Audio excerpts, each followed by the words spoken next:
కర్మ కర్మ సిద్ధాంతం. దేశంలో కర్మ పని కర్మ చేసుకుంటూ పోతుంది. కర్మకు ఒక ముఖ్యమైన స్థానం ఉంది.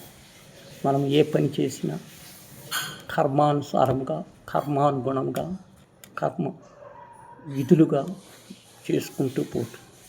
మనం అనుకున్నవి అనుకున్నట్లు జరగదు, జరిగేవి అనుకున్నట్లు సాగదు. ఇది కర్మ సిద్ధాంతం యొక్క మూలం. కర్మ సిద్ధాంతము దేశాన్ని పాడు చేసి, కర్మ అదృష్టం అపార్థం చేసుకోవటం కర్మ పని. మనది కర్మభూమి.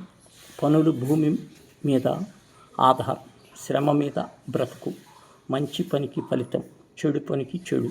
అర్జించిన దాన్ని ఫలితం అనుభవించటం కర్మ. స్వార్థం కాదు, అత్యాశ.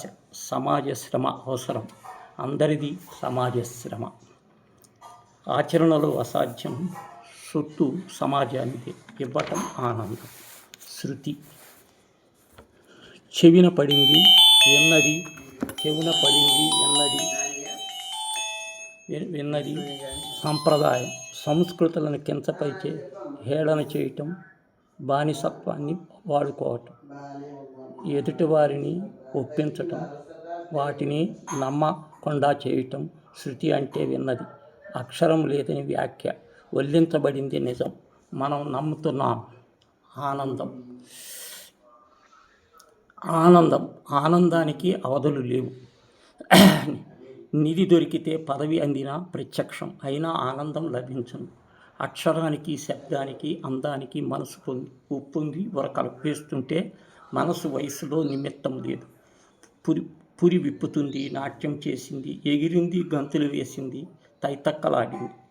చుక్కల్ని పిడికి పట్టి చంద్రుని చేతిలో వేలాడు, అరచేతిలో గంతులు వేస్తూ ఆకాశంలో విహరిస్తున్నాడు. సముద్రంలో తెలియని మాట. జలపాతాలను తాకుతూ పూలరాసులు చెల్లా చెదురు.